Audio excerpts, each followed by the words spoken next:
Hola, buenas noches. Hoy vamos a entrevistar al director de museos, Felipe Carrillo.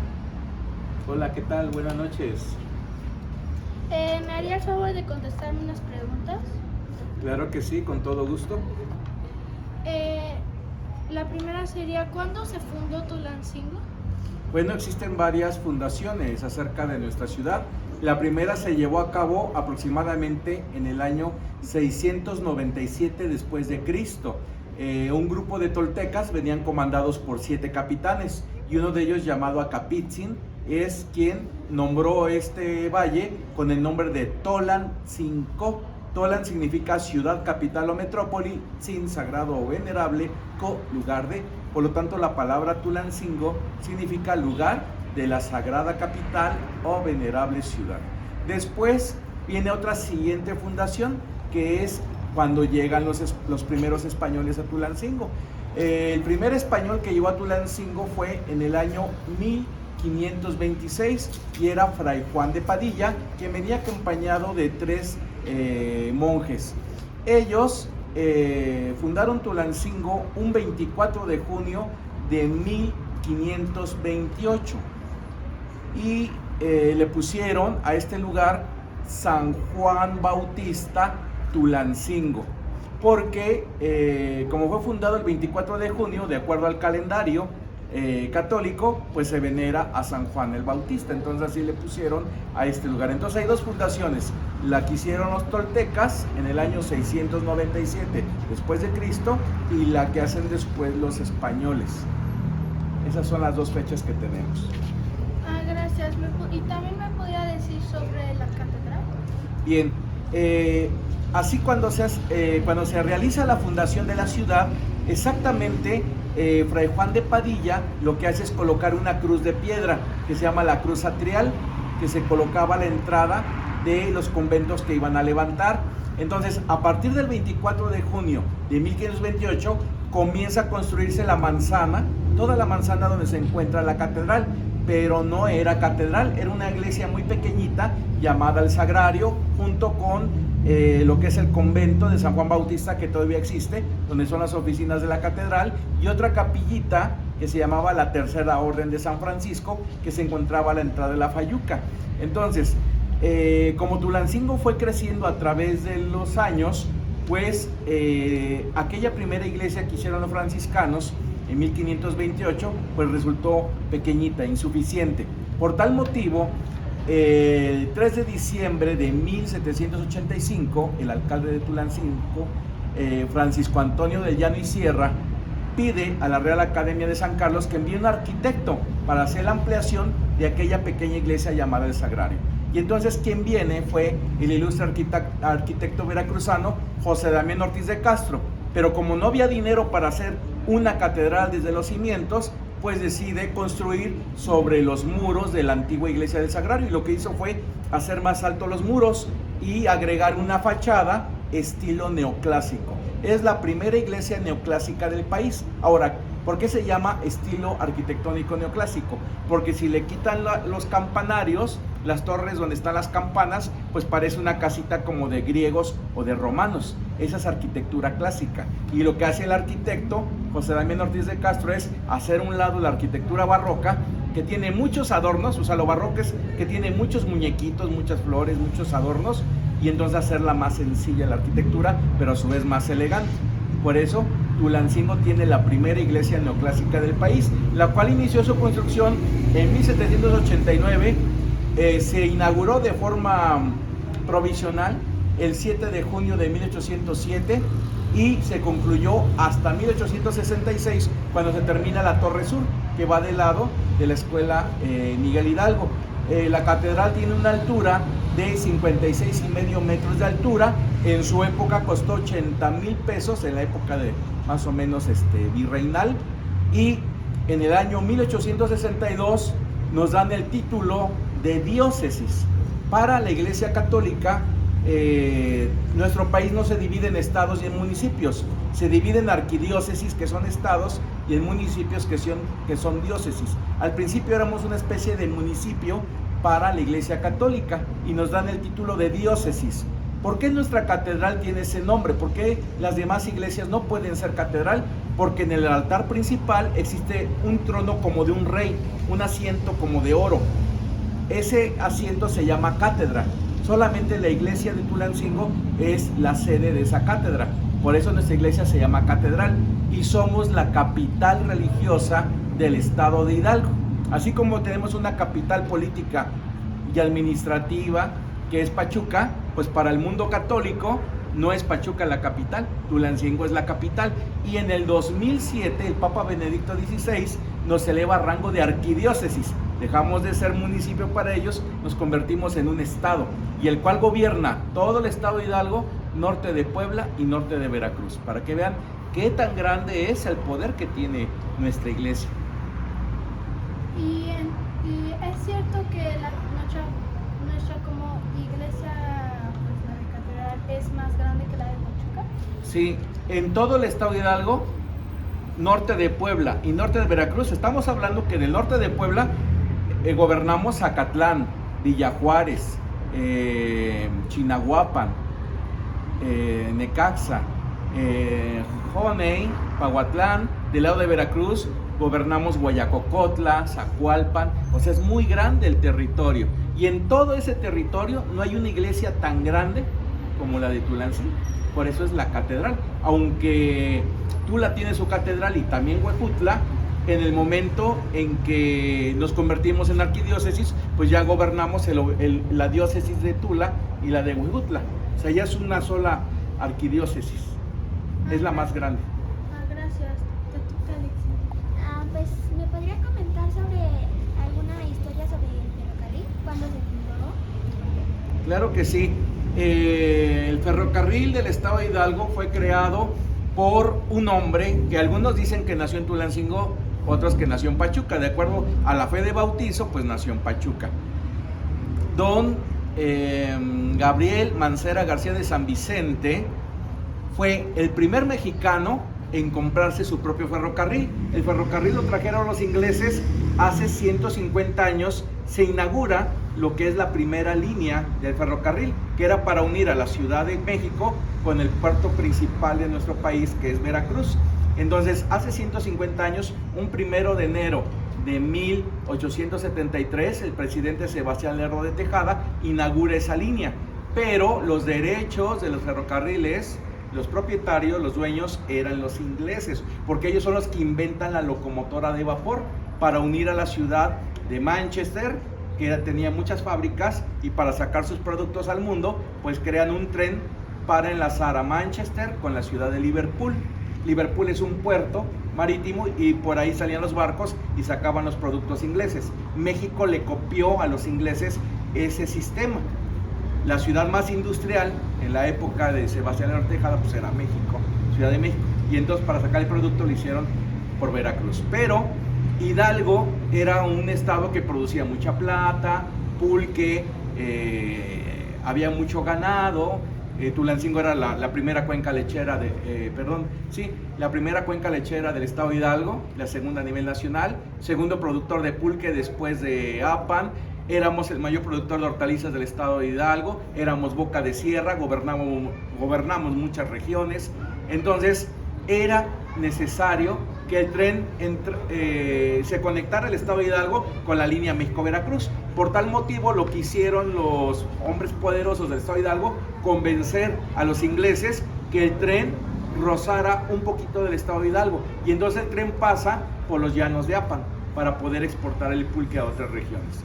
Pero eso nos favorece porque entonces don Gabriel Mancera logran la concesión del ferrocarril, y entonces une a Pachuca con la línea México-Veracruz, exactamente en la región ahí de Apan. Y para el 2 de junio de 1893 llega por primera vez el ferrocarril a Tulancingo. La primera estación no fue esta que vemos. La primera estación está aquí a la vuelta y es el Museo de Datos Históricos. Ahí llegó el ferrocarril gracias a don Gabriel Mancera y venía de la línea México-Beristain. Y se creó una estación llamada Ventoquipa. No existía Ventoquipa. Ventoquipa fue creado para sacar una línea, una desviación hacia Tulancingo. Se llama Ventoquipa la estación porque queda entre dos haciendas, el Ventorrillo y Tezoquipa. Por eso tomaron Vento de Ventorrillo y Quipa de Tezoquipa y crean la población de Ventoquipa, que quedó en medio de dos haciendas. Y entonces sale la línea hacia Tulancingo, y de Tulancingo había una vía que corría por allá por La Morena, sí, iba todo derecho, atravesaba, y esa era para comunicar al municipio de Metepec en una estación llamada Tortugas. Se llama Tortugas porque estaba una hacienda que tenía una laguna y era un criadero de tortugas. Ese fue el primer tren que llegó. Después, don Richard Honey, que era inglés y que vivía ahí en la esquina, él fue el que crea esta estación.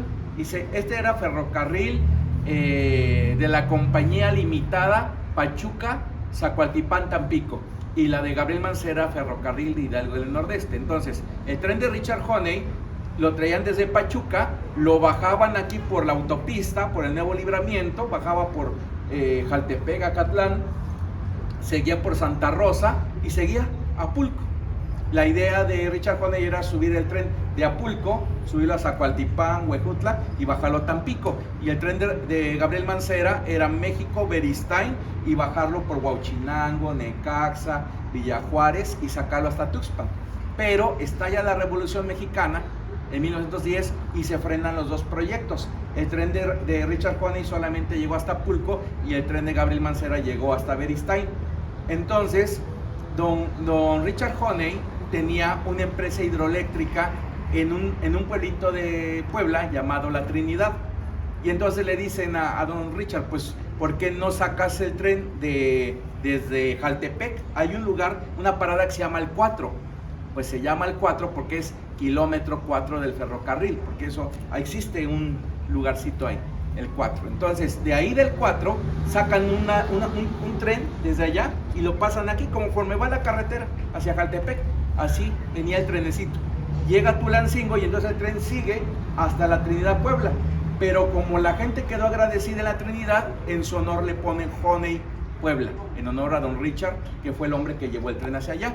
Para 1937 el presidente Lázaro Cárdenas crea Ferrocarriles Nacionales de México y entonces le quita a todos los dueños de ferrocarriles, a todos los particulares, les quita los ferrocarriles, los expropia para entregarlos al pueblo de México y crea Ferrocarriles Nacionales de México el 30 de junio de 1937. Entonces el tren se fusiona en una sola vía y esta estación se queda como la principal y la otra se queda como bodega, al igual que el Museo del Santo y la Cineteca eran las bodegas donde los ferrocarrileros guardaban sus costales de semillas, de maíz, de frijol, o guardaban sus cajas que transportaban.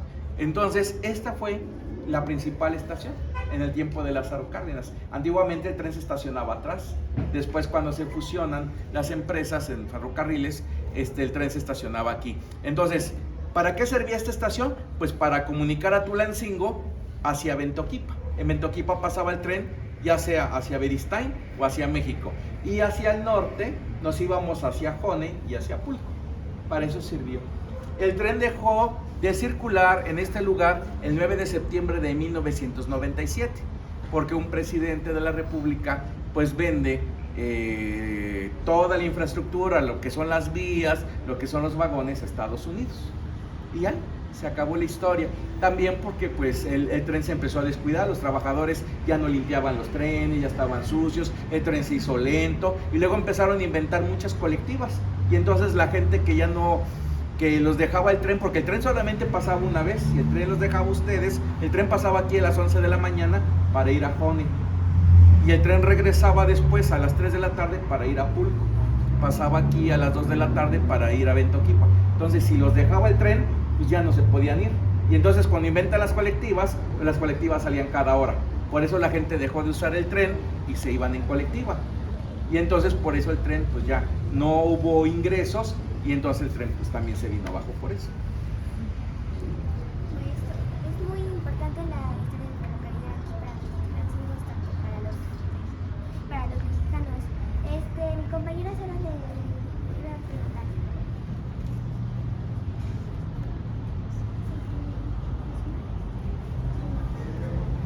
¿Cuáles son los personajes más icónicos que hubo acá en Tulancingo? Bueno, los personajes ilustres de nuestra ciudad pues son muchísimos. Vamos a hablar de algunos, nada más. O sea, ¿cuáles serían los más importantes? Los más importantes. El número 1 para mí es sin duda alguna Rodolfo Guzmán Huerta, mejor conocido como Santo el Enmascarado de Plata. Es el ícono más grande de la cultura popular mexicana a nivel mundial. Es el único superhéroe de carne y hueso, porque Batman, Superman, Capitán América no existen, solamente existen en las caricaturas o en el cine. Pero Rodolfo Guzmán el Santo sí fue de verdad. Bueno, Rodolfo Guzmán estuvo 48 años sobre el ring. Fue un gran campeón que ganó diferentes títulos.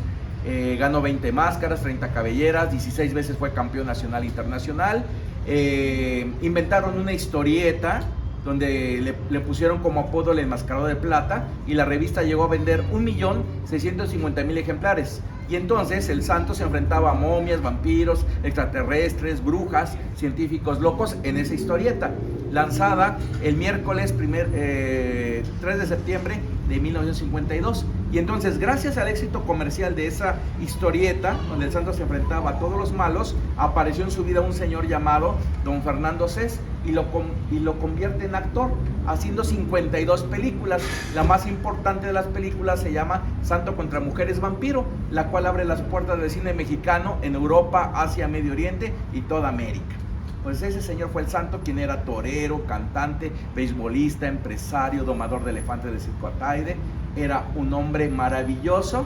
Muchos de los millones que ganó el Santo fue para ayudar a asilos de ancianos, casas de enfermos, casas de niños pobres. Daba funciones gratuitas a los reos de las cárceles, y era un padre amoroso con sus 10 hijos y su esposa.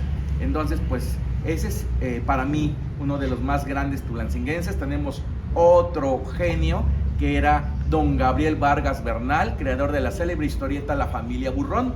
La Familia Burrón llegó a vender 500,000 de ejemplares por semana, y para los que estudian sociología en el mundo, es la perfecta radiografía de los mexicanos. Don Gabriel Vargas, al crear 6 personajes, que es la familia básica: la mamá, Borola Tacuche; el papá, Regino Burrón; el hijo se llamaba Reginito; la hija Macuca.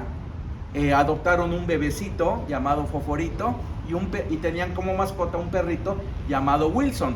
Se dice que Matt Groening, creador de Los Simpson, se tuvo que inspirar en ese gran tulancinguense Don Gabriel Vargas para crear Los Simpson, porque si se dan cuenta, la familia Simpson es papá, mamá, niño, niña, bebé y el perro. Y en YouTube pueden poner Familia Burrón y Familia Simpson, y hay 2 capítulos de Los Simpson donde Homero está en un museo y le dice a su esposa: hola Marge, mira, aquí están nuestros antepasados, los Burrón. Entonces sí es cierto que Matt Groening tuvo que basarse en el talento de este tulancinguense. Y también tan grande fue como dibujante que el mismo Walt Disney quiso contratar sus servicios como dibujante, pero él rechazó la oferta porque decía que los mexicanos somos la raza más talentosa y creativa del mundo, y no necesitamos estar a los pies de ningún extranjero. También aporta mucho al lenguaje de los españoles, con frases como ya colgó los tenis, ya chupó faros, ya se petateó, o vente, vamos a bailar. Y él decía: vamos a mover el esqueleto. Esas frases comunes que ocupamos en nuestra vida diaria, pues fueron creadas por Don Gabriel, o recuperadas de muchas aventuras. Él fue un hombre que recopiló las historias de vecindades, pulquerías, tianguis, etc. Otro gran hombre de Tulancingo, Don Ricardo Garibay Ortega, es el máximo escritor del estado de Hidalgo. Nació en Tulancingo, y su novela La casa que arde de noche fue premiada en Francia como mejor libro extranjero. También era guionista de películas. La película que él hizo, El Mil Usos, es la película más taquillera de los últimos años. También otra película que él escribió se llama Los Hermanos de Hierro, que es la película mejor realizada del cine de oro mexicano, y fue hecha por un tulancinguense. Los tulancinguenses somos los número 1. Tenemos un tulancinguense llamado Félix Nabor Osores Sotomayor, creador del estado de Querétaro. Querétaro existe gracias a un tulancinguense. El estado de Hidalgo fue creado por don Manuel Fernando Soto y Pastrana, y también es orgullosamente tulancinguense. Hidalgo existe gracias a la visión política de este ciudadano. Y hablando ya de personajes un poquito más actuales, tenemos al máximo médico de la homeopatía en el mundo, que es el doctor Proceso Sánchez Ortega. Samuel Hahnemann era un alemán que inventa o descubre la homeopatía, pero se quedó con muchas dudas en sus experimentos, y quien vino a resolver esas dudas fue ese tulancinguense llamado Proceso Sánchez Ortega. Sus libros que escribió sobre homeopatía están traducidos al inglés, francés, italiano, ruso, etc. Hablando de personajes más recientes, digamos de los jóvenes, pues tenemos que la máxima ciclista de montaña a nivel Latinoamérica es Daniela Campuzano. No nació en Tulancingo, pero de niña, de pequeñita, pues se la trajeron aquí a vivir y ella se siente como tulancinguense. Tenemos a la máxima exponente de lucha olímpica, que es Alejandra Romero Bonilla. Es la primera mujer mexicana en ganar una medalla de bronce en un campeonato mundial. La primera en ganar una medalla de oro en Juegos Centroamericanos y del Caribe. Tenemos también, por ejemplo, a Río Roma, a los hermanos Raúl y José Luis Ortega Castro, que son los máximos exponentes de música pop en México. José Luis es el compositor más reconocido de la última década en nuestro país, con grandes éxitos que han sido interpretados por grandes artistas. Y el último joven que está revolucionando al mundo por completo en cuestión de tecnología es el ingeniero Fernando de la Peña Yaca. Ese hombre trabaja para la NASA y está creando la teletransportación holográfica. ¿Qué es eso? Pues que nosotros ya vamos a poder viajar a cualquier parte del mundo o al espacio, gracias a la visión, a la creatividad de este joven tulancinguense, que incluso hasta tiene una escuela de astronautas porque quiere colocar al ser humano en el planeta Marte. Y también hay otro gran tulancinguense, que es Víctor Espinosa, el más grande corredor de caballos del mundo, ganador de la Triple Corona de Estados Unidos, ganador del Mundial de Dubái, y muchos de los millones que gana este hombre son para ayudar hospitales de niños con cáncer en Estados Unidos. Entonces, pues esta es una muestra nada más. Existen muchísimos personajes que de alguna manera ponen en alto a nuestro querido Tulancingo. Entonces ellos marcaron mucho la historia de Tulancingo. No solo de Tulancingo, sino, como les digo, están cambiando el mundo por completo. Por ejemplo, el doctor, pues con la homeopatía, muchos médicos de otras partes del mundo venían a estudiar aquí con él, venían a Tulancingo de varias partes del mundo. También tenemos otro gran médico que fue el doctor Jorge Berganza de la Torre, que en su época fue el mejor oftalmólogo del mundo. Oftalmólogo es aquel médico que se dedica nada más a curar los ojos, pero lo teníamos en Tulancingo. Y entonces, y así, y no solamente han nacido personajes, han vivido personajes ilustres como Maximiliano de Habsburgo, Agustín de Iturbide, que fueron los dos únicos emperadores que ha tenido México, han vivido en Tulancingo. Mario Moreno Cantinflas hizo el Jardín La Floresta. El Che Guevara y Fidel Castro, que son grandes revolucionarios en el mundo, tuvieron que venir a Tulancingo a recibir el apoyo de varias personas para lograr la revolución cubana.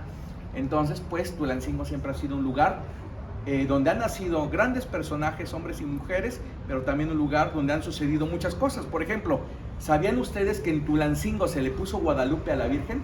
Porque la Virgen no se llamaba así, se llamaba Cuatlalope, la que aplasta a la serpiente. Y como aquí se apareció la Virgen, en 1565 hizo un milagro para salvar a un niño llamado Antonio de Carvajal. Y él le puso Guadalupe, porque así se llamaba una virgen que es originaria de Extremadura, España. Allá le llaman la Virgen del Río de Lobos, de Guadalopos. Y entonces el niño decía, en México se llama Cuatlalope, acá se llama Guadalupe, Cuatlalope, Guadalupe, Guadalupe. Se va a llamar Guadalupe. Un hombre de Tulancingo así le puso. También en Tulancingo es la cuna de la independencia, no es Dolores Hidalgo, Guanajuato. El primer intento de lucha armada para independizar México se hizo a través de un hijo de Hernán Cortés, llamado Martín Cortés y Zúñiga, quien igual en ese año 1565 convocó a una lucha armada para independizar a México. Pero alguien fue con el chisme a avisarle al virrey, quien era como el presidente de la República de aquellos años, y mandaron un ejército, capturaron a los rebeldes y les cortaron la cabeza en el Zócalo para que se calmara esa lucha. Pero inició primero en Tulancingo. También en Tulancingo se define para siempre la historia política de todo el continente, en una batalla que sucedió el 7 de enero de 1828, en donde se enfrentaron las tropas de Vicente Guerrero contra las tropas de Nicolás Bravo. Por eso nuestra ciudad se llama Tulancingo de Bravo, en honor a este gran héroe de la independencia llamado Nicolás Bravo Rueda. Entonces, en Tulancingo se enfrentaron, por un lado, los que seguían la logia escocesa comandada por Nicolás Bravo contra la logia yorquina de Vicente Guerrero y el primer presidente de México, Guadalupe Victoria. Y entonces, como pierde la guerra Nicolás Bravo, pues nos condenan a ser una simple república mexicana, porque cuando se logra la independencia no éramos república, éramos imperio gobernados por un rey. México era la mitad de Estados Unidos, que son los estados más ricos, California, Nuevo México, Texas, todo eso era México, con todo lo que es nuestro país, y Centroamérica, sin contar a Panamá. Todo eso era el territorio de México cuando logramos la independencia.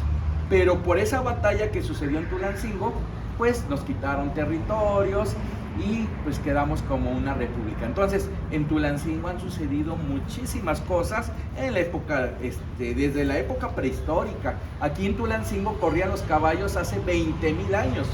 No los trajeron los españoles, los caballos ya estaban aquí en Tulancingo. Había mamuts, había gliptodontes, que son como armadillos gigantes. También en Tulancingo es una de las ciudades con ocupación humana más antigua de todo el continente.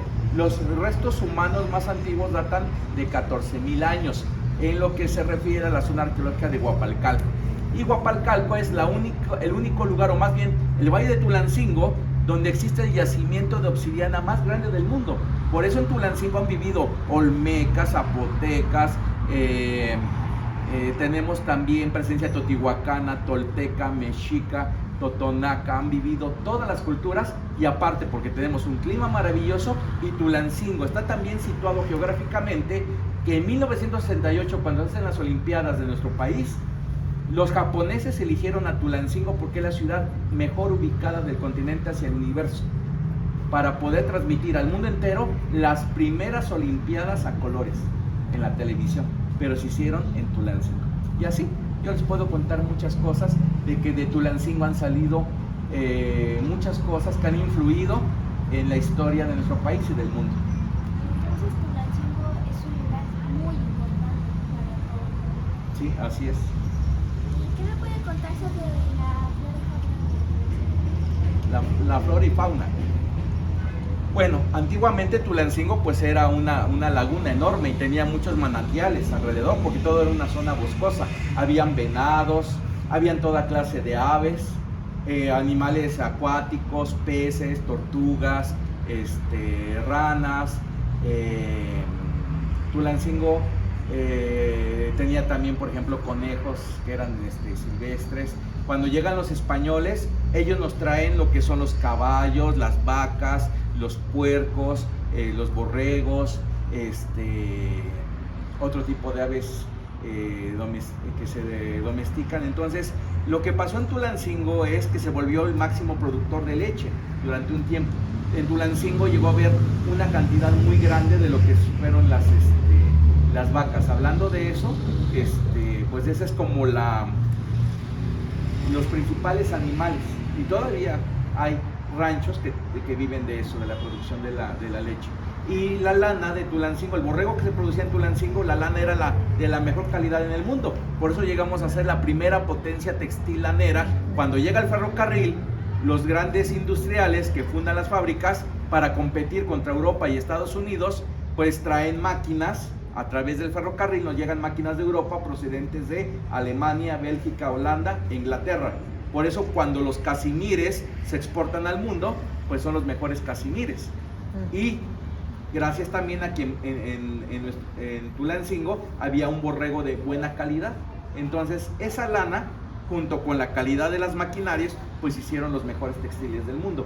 Desafortunadamente, Australia crea una nueva raza de borregos que todavía daba mejor calidad en lo que es la producción de lana. Entonces nos desplazan. Y por último llegan los chinos, y entonces inventan ropa muy económica, a bajo costo, hecha de plástico. Y entonces se destruye todo esto que pues era una verdadera mina de oro, porque teníamos alrededor de 20 fábricas importantes que le daban empleo a más de 2,000 a 2,500 obreros.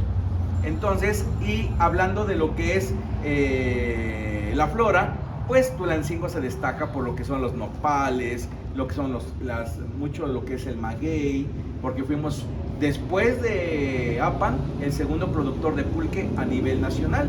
Y tenemos pues ciertos árboles que son muy frutales, como manzana, chabacanos, duraznos, toda esta parte de aquí, lo que vemos de todo lo que es la calzada 5 de Mayo y todas estas cuadras que vemos aquí, todo esto eran hortalizas gigantes.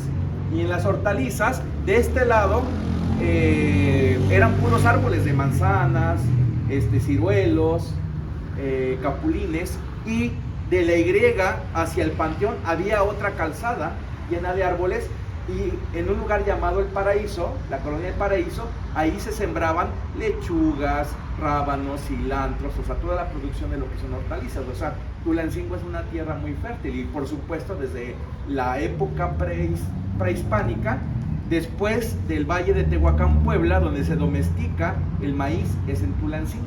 Los primeros cultivos que hicieron los hombres de la antigüedad fue la calabaza, el maíz, el amaranto, la chía y el chile.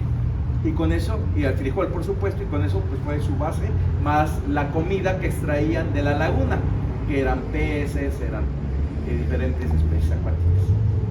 Disculpe, ¿me podría hablar de la gastronomía? La gastronomía está basada precisamente en eso que comentamos. Principalmente, la ventaja que tiene Tulancingo es que antes de que lleguen los mariscos de las costas del Golfo a la Ciudad de México, primero pasan por Tulancingo. Por eso el marisco es muy fresco en nuestra ciudad. Estamos a 2 horas del puerto más cercano. Nuestros productos están basados en los lácteos y se producen buenos quesos. También pues tenemos lo que es la barbacoa, que esa es una tradición desde épocas prehispánicas, que acostumbraban los ancestros a envolver ciertas carnes, ciertos animales en pencas de maguey. Cuando llegan los españoles, ellos nos traen los borregos, y entonces pues ya no cocinaban, porque por ejemplo antes comían el xoloscuincle, que es un perro que no tiene lana, pero ya después le pusieron el borrego. También nos traen los puercos, y entonces por ejemplo Tulancingo pues es un paraíso en cuanto a barbacoa, carnitas, quesos. También se hacen muy buenos panes, porque también como somos boca de sierra, pues nos llegan muchos productos frescos, y en Tulancingo convergen 5 rutas comerciales desde tiempos prehispánicos. La ruta que comunica Tulancingo con la costa del Golfo, la ruta de Tulancingo con la Huasteca hidalguense, la ruta que nos conecta con Cuautepec, Apan, Puebla, y bajamos al Valle de Oaxaca. La otra es Tulancingo, Teotihuacán, Ciudad de México, y la otra es Tulancingo, Pachuca, Querétaro y el Bajío. Entonces, si ustedes van a hacer un recorrido el día del jueves del tianguis, pues si le preguntan a cada comerciante dónde vienen los productos, se darán cuenta que casi vienen de todo el país. Y entonces pues eso es lo que alimenta nuestra gastronomía. También tenemos frutas en conserva, dulces típicos, vinos tradicionales. Entonces pues sí somos un lugar privilegiado, y aparte hay varios criaderos de truchas, y eso también pues es otra fortaleza más aparte nuestro tradicional guajolote, el cual fue creado aproximadamente por 1935, cuando se crea la carretera México-Tuxpan. Entonces venían unos ingenieros, que algunos dicen que eran del estado de Jalisco, y un 24 de diciembre pues ya no pudieron regresar con sus familias para celebrar la cena de Nochebuena. Entonces los ingenieros desde la carretera entraron al centro de Tulancingo, y ahí donde está la Fayuca, a un lado de la catedral, había unos portales, y en esos portales se colocaban señoras que vendían antojitos mexicanos, enchiladas, tlacoyos, etc. Y entonces los ingenieros llegaron y ya no había nadie, porque las señoras se habían ido a preparar la cena para sus familias. Solamente había una viejita que todavía estaba acomodando ahí sus cosas. Entonces los ingenieros dijeron: oiga señora, por favor, ayúdenos, tenemos mucha hambre. Y dijo la señora: pues ya se me acabó todo, nada más tengo unas cuantas teleras, unas tortillas para unas enchiladas, y ya, pues aunque sea, dice, y unos cuantos frijoles. Entonces la señora agarró las teleras, porque antiguamente hay que decir que se llamaba torta de enchiladas, no se llamaba guajolote, era nada más la pura telera, así como ahora que metemos un tamal dentro de dentro de un bolillo o dentro de una telera. Así le hacían, le metían las enchiladas, o sea, y eso era para los niños de las escuelas. Bueno, entonces la señora pues les hizo esa telera así, con frijoles y enchiladas. Y entonces antes no se cocinaba el pollo, se utilizaba el guajolote. Y entonces la señora dijo, pues parece que ahí tengo unos pedazos de guajolote, unas piezas. Dijo los ingenieros, pues métale un pedazo de guajolote. Y entonces le mete el guajolote dentro de la torta de enchiladas. Y entonces dijo un ingeniero, pues que este humilde guajolote sea nuestro pavo de Nochebuena. Y entonces ya se quedó así, y que pásenme el guajolote. Bueno, esa es una versión. Y entonces pues el guajolote es algo que nos distingue como tulancinguenses. Y lo que no se da cuenta la gente es que muchas familias todos los días en las noches se sostienen gracias a la venta de los guajolotes, principalmente. ¿Cuáles son los climas más seguidos acá en Tulancingo? Tulancingo, la maravilla que tiene es que somos uno de los climas más estables de la República Mexicana, del mundo entero. Tulancingo aproximadamente es un clima templado.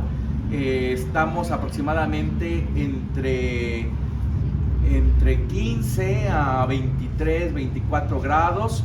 Es un clima que es fresco. Es importante también mencionar que antiguamente teníamos mucho bosque, y ese bosque había mucho árbol en Tulancingo, y hacía que cada que llovía pues se retenían los líquidos, se retenía el agua, había mucha agua, entonces se mantenía fresco el clima. Actualmente como que estamos deforestando mucho, estamos cortando muchos árboles, y entonces el clima de Tulancingo se está volviendo seco, ya no está siendo húmedo como antes. Entonces, si se dan cuenta, cuando vamos hacia Huauchinango, hacia toda esa zona, hay partes boscosas. Pues Tulancingo así era aquí. Estábamos llenos de bosques, de agua, había varios ríos. Yo cuando era niño todavía aquí en los cerros, que es la colonia Guadalupe, esa parte alta, el mirador no existía en las casas cuando yo era niño. Y había muchos árboles allá arriba, en el Cerro de Tezontle. Había muchas plantas, había muchos... La flor de Tulancingo, por ejemplo, es la flor de San Juan. Curiosamente es una flor blanca que solamente se da el día de San Juan Bautista, y se llenan los campos de esa flor. Entonces, es importante mencionar que los climas en Tulancingo se han afectado porque nosotros vamos quitando los árboles nos dan oxígeno, y eso hace también que se vaya refrescando el clima. En el momento en que se desaparezcan los árboles de Tulancingo va a convertirse en un desierto. Por ejemplo, aquí arriba en Singilucan, si se dan cuenta, es como un desierto, no hay árboles, no hay nada. Y ahí había mamuts, o sea, encontraron mamuts en un lugar llamado Matías Rodríguez. ¿Qué quiere decir? El mamut no puede vivir en un desierto, el mamut tiene que vivir en un bosque tropical. Entonces, se ha modificado el ecosistema, los climas de Tulancingo. Entonces, es importante, ustedes como jóvenes, que rescaten, que siembren más flores, más árboles, para que cuando llueva se retenga el agua y el clima sea más fresco para todos. ¿Y nos podría decir sobre que si ha pasado algo importante sobre la revolución? Sí, en la revolución, pues todo el país estuvo afectado. Las primeras tropas llegaron el 15 de mayo de 1911, eran las tropas de el presidente Madero, eran maderistas, venía el coronel Gabriel Hernández, y él tomó la ciudad. Después entraron tropas zapatistas, después hubo carrancistas, que fueron los que más dañaron la ciudad. De hecho, ellos destruyeron parte de los altares laterales que tenía la catedral. La catedral no estaba vacía por dentro, la catedral sí tenía adornos, tenía varias cosas, pero los carrancistas tomaban, por ejemplo, el altar principal para amarrar ahí los caballos. Ellos destrozaron todo lo que fueron las bancas, algunas esculturas de santos que están hechas en madera, ocupaban ellos para hacer fogatas en el altar. Se destruyeron muchos archivos, pero también hubo una época en que vino el presidente Venustiano Carranza, precisamente se paró aquí en este andén un 14 de enero de 1918, vino el presidente Venustiano Carranza a establecer un clima de paz y de prosperidad. Y como había muchas fábricas que habían agarrado un gran auge durante el porfiriato, entonces Curiosamente de Tulancingo, como les digo, ha surgido casi todo. De Tulancingo tomaron el molde. ¿Qué estaba pasando en Tulancingo? Porque era la ciudad más industrial del país en un determinado momento. Pues tomaron el modelo de cómo funcionaban las fábricas y crean el corredor del Bajío, lo que es ahora León, Aguascalientes, Querétaro, que es uno de los grandes industrias junto con lo que es Monterrey, pero todo sale de Tulancingo, de aquí salió el molde. Entonces, básicamente, lo que hizo Venustiano Carranza en la Revolución fue eso. Y lo que no sabía Carranza es que cuando lo matan aquí, 2 años después de su visita a Tulancingo, en Tlaxcalantongo, el cuerpo de Carranza pasa por el Valle de Tulancingo. Allá por Ventoquipa, lo traen en Beristain, lo pasan por Ventoquipa, y el telegrafista de esta estación es quien envía la información a México que habían matado al presidente Venustiano Carranza. Entonces, Tulancingo volvió a influir en muchas cosas, en la independencia, en el virreinato, en la guerra de reforma, en el México moderno. Tulancingo siempre de alguna u otra manera está presente. Y por último, ¿qué desastres han marcado, o sea, desastres naturales han marcado la historia de Tulancingo? Bueno, lo que ha pasado con más frecuencia son inundaciones. Por eso los japoneses eligieron a Tulancingo para instalar la antena de telecomunicación terrestre y vía satelital más grande del mundo. La instalaron en Tulancingo porque Tulancingo no tiembla. Sí llega a temblar rara vez, pero no con ese impacto de destruir casas. Entonces, lo que sucedió con mayor frecuencia en Tulancingo han sido inundaciones. La más grave que nos tocó vivir fue allá por 1998, parece que fue o 97, la gran, perdón, en el año 99, 5 de agosto de 1999, vino la gran inundación, donde se perdieron, pues, sí hubo daños considerables. Y en el 2007 parece que hubo otra que tiró incluso unas casas acá por la Prepa 2, un huracán, el huracán Dean parece que fue el que fue tan fuerte que arrasó con casas. Imagínense, se las llevó el río, las casas de ahí de por la Prepa. Entonces, pues básicamente en cuestión de desastres, estamos afortunadamente a una altitud de 2.222 metros sobre el nivel del mar, y eso hace que, como estamos rodeados también de montañas, por eso se llama valle, porque el valle es una parte, un terreno grande plano rodeado de montañas, y todo eso nos protege de alguna manera. Pero les digo, lo más difícil que ha enfrentado Tulancingo son las inundaciones. Pues muchas gracias por su tiempo. No, pues estamos para servirles.